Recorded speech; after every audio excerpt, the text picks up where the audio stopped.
Explain, and today we're going to learn the difference between a microstate and a micronation.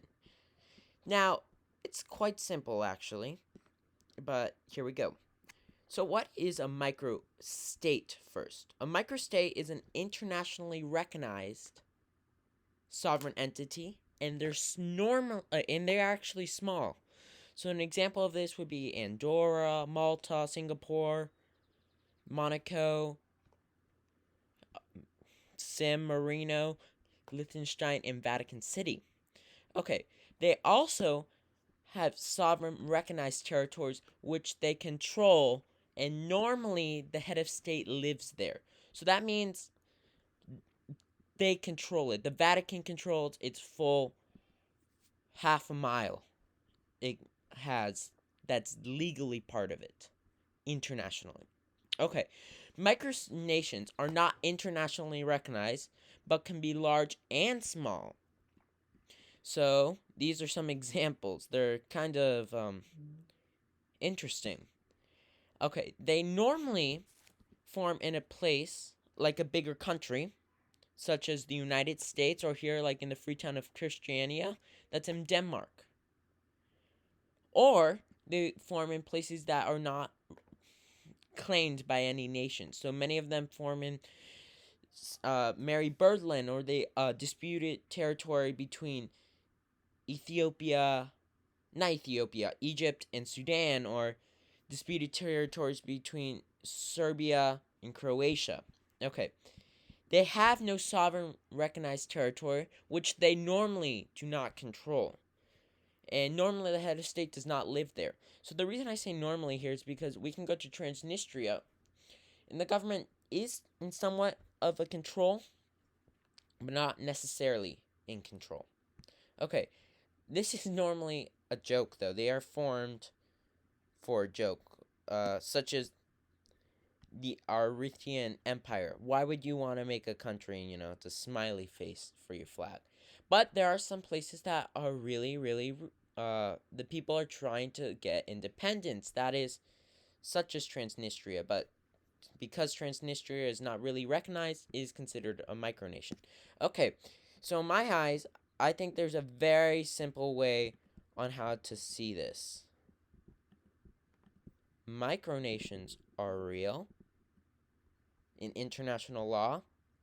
I mean, microstates are real in international law, and micronations are fake.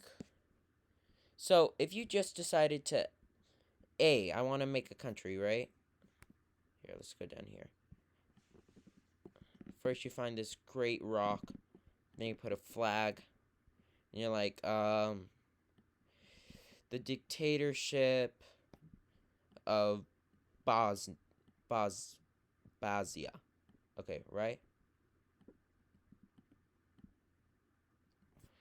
But then no one recognizes you. Normally, the UN would recognize you if more than half its members see you as a real country. Or half. Okay, let's go to the next slide. Now, okay, there are several things. Also, disputed land, where the sovereign entities claim the land, whether or not it's the sovereign entity has fully been recognized. This is, of course, like cases with Kosovo, Sahrawi Arab Democratic Republic, or Palestine. They're not necessarily recognized. Serbia would see Kosovo as a micronation. Here, we'll use MS for short. But Montenegro, if they recognize Kosovo, they see it as a microstate. Kosovo is not really that small to be considered a microstate, but in this example, it'll do. Now, there's also one more thing that I want to point out before you go, ooh, look at me, right? It's the Sovereign Military Order of Malta, right? And it's an international entity that is recognized but has no land. Okay, so basically this came about because the Pope needed some crusaders, and some crusaders decided to form a military order to help the people.